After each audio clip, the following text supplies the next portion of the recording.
Baik, Assalamualaikum warahmatullahi wabarakatuh. Perkenalkan, nama saya Zaid Hidayatullah dengan NIM 2414201030.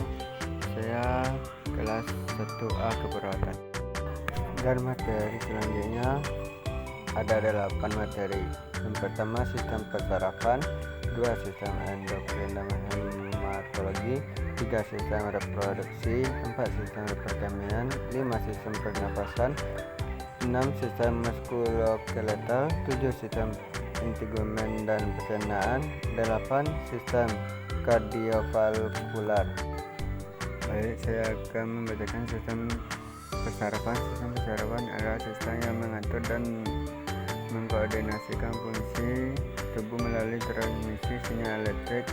Sistem ini terdiri dari 2 komponen utama, satu sistem saraf pusat dan sistem saraf tepi. Dan contoh sistem saraf pusat adalah bagian dari sistem saraf yang terdiri dari otak dan sumsum tulang belakang. Fungsi utamanya adalah untuk mengatur, memproses dan mengkoordinasikan informasi yang diterima dari seluruh tubuh dan memberikan respon yang sesuai. Sistem saraf pusat memainkan peran penting dalam berbagai fungsi tubuh seperti pengendalian gerakan, pemrosesan sensasi, pengaturan fungsi tubuh otomatis seperti detak jantung dan pernapasan, serta pengambilan keputusan dan pemikiran.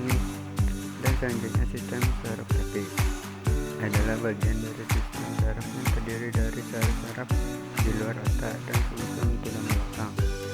Sistem saraf tepi berfungsi untuk mengatur saraf pusat dan saraf pusat dengan seluruh bagian tubuh termasuk organ, otot dan kulit. Sistem saraf tepi bertanggung jawab untuk mengirimkan sinyal antara sistem saraf pusat dan tubuh, serta mengatur respon tubuh terhadap rancangan dari lingkungan.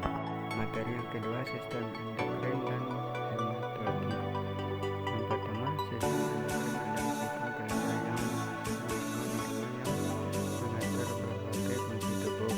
Hormon ini berperan dalam proses metabolisme, pertumbuhan, perkembangan, serta pengatur fungsi tubuh lainnya. Yang kedua, hematologi adalah cabang ilmu medis yang mempelajari darah dan gangguan yang terkait dengan darah.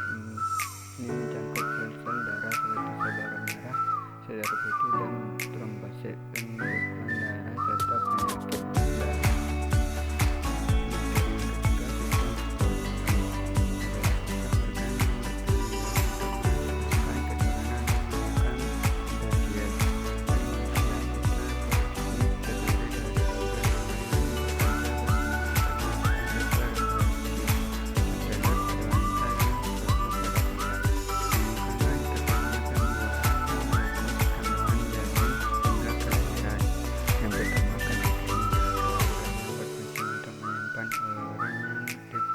Oleh ginjal sebelum keluarkan dari tubuh. Organ ini terletak di bagian bawah perut, tepat di belakang tulang pubis. Kandung kemih berbentuk seperti kantong elastis yang dapat mengembangkan dan menghabis sesuai dengan jumlah urin yang tersimpan.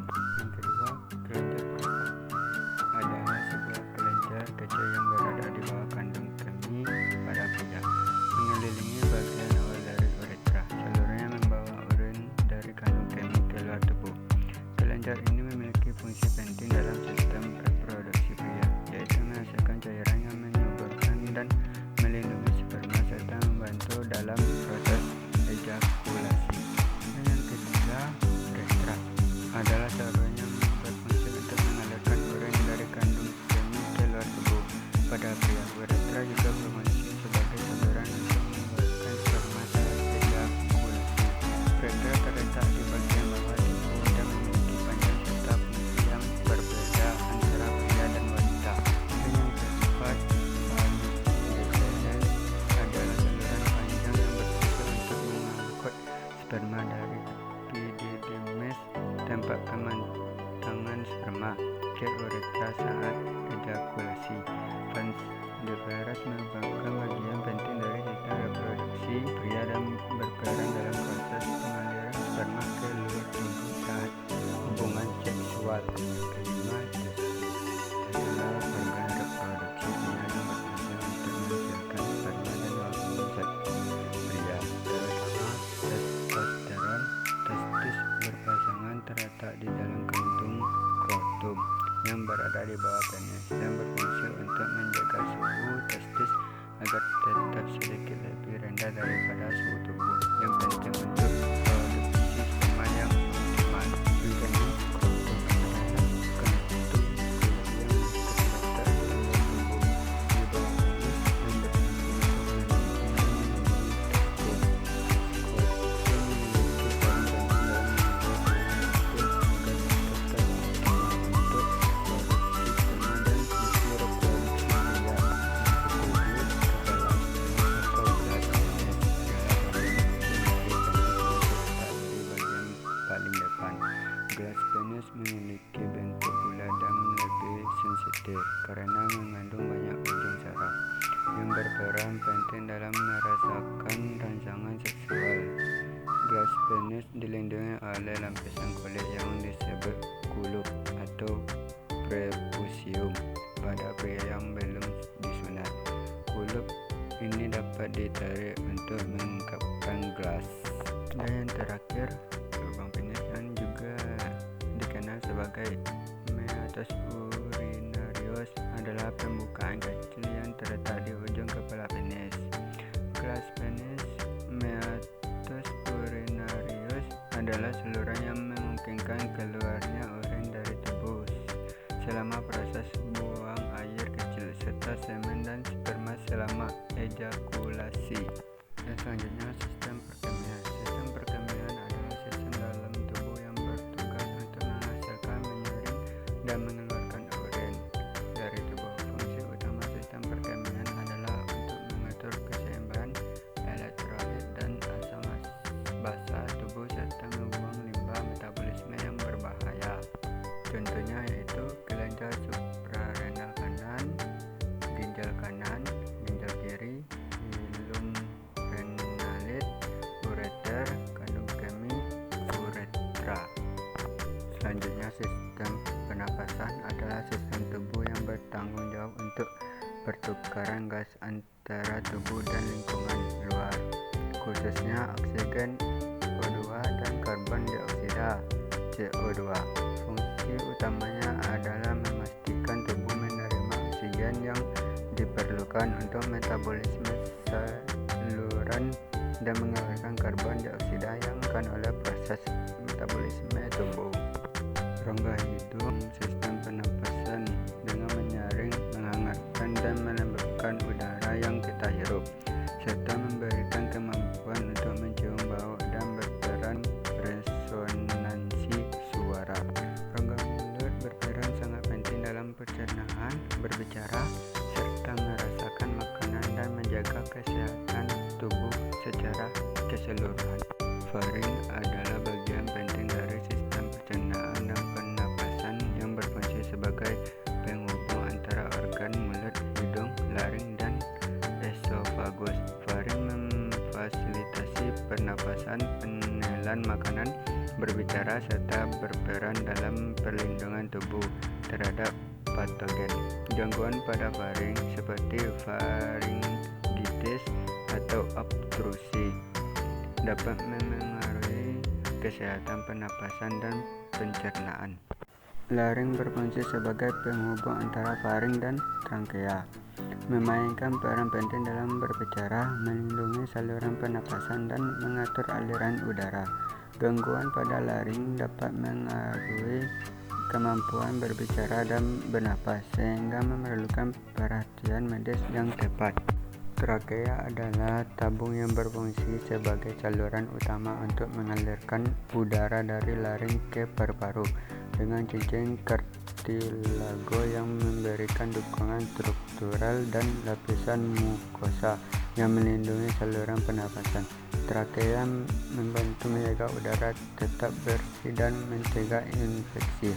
Gangguan pada trakea seperti trakeitis, obstruksi, dan stenosis dapat mengganggu pernapasan dan memerlukan perawatan medis. Paru-paru adalah organ vital yang berperan utama dalam proses pernapasan dengan memungkinkan pertukaran gas antara udara dan darah. Paru-paru terdiri dari beberapa bagian termasuk lobus, bronchus, bronchioles, dan alveolus yang bekerja bersama untuk memastikan oksigen masuk ke tubuh dan karbon dioksida dikeluarkan. Gangguan paru-paru seperti PPOK, asma, pneumonia, atau kanker paru-paru dapat mengganggu fungsi paru-paru dan menyebabkan masalah pernapasan yang memerlukan perhatian medis. Materi selanjutnya, sistem muskuloskeletal. Sistem muskuloskeletal adalah sistem tubuh manusia yang terdiri dari tulang, otot, sendi, ligamen, dan tendon yang bekerja bersama untuk memberikan dukungan, gerakan, dan perlindungan bagi tubuh. Sistem ini memungkinkan kita untuk bergerak, mempertahankan postur tubuh, dan melindungi organ vital dalam tubuh. Selanjutnya, sistem integumen dan pencernaan. Yang pertama, sistem integumen. Sistem integumen adalah sistem yang terdiri dari kulit, rambut, kuku, kelenjar, keringat, dan kelenjar sebaceous atau minyak. Fungsi utama sistem ini adalah untuk melindungi tubuh dari bahaya luar dan menjaga keseimbangan internal tubuh. Yang kedua, sistem pencernaan. Sistem pencernaan berfungsi untuk mengubah makanan menjadi nutrisi yang dapat diserap tubuh, serta membuang sisa-sisa makanan yang tidak dapat dicerna. Sistem ini terdiri dari saluran pencernaan dan berbagai organ yang bekerja bersama untuk memecah, menyerap, dan mengeluarkan makanan. Sistem kardiovaskular, juga dikenal sebagai sistem peredaran darah, adalah jaringan organ dan pembuluh darah yang berfungsi untuk mengalirkan darah ke seluruh tubuh. Sistem ini terdiri dari 3 komponen utama. Yang pertama, jantung. Organ utama yang berfungsi sebagai pompa untuk mengalirkan darah ke seluruh tubuh. Jantung terdiri dari 4 ruang, 2 atrium, ruang atas, dan 2 ventrikel, ruang bawah. Jantung memompa darah melalui 2 sirkulasi utama, sirkulasi pulmonal ke paru-paru dan sirkulasi sistemik ke seluruh tubuh. Yang kedua, pembuluh darah terdiri dari arteri, vena, dan kapiler. Yang pertama, arteri.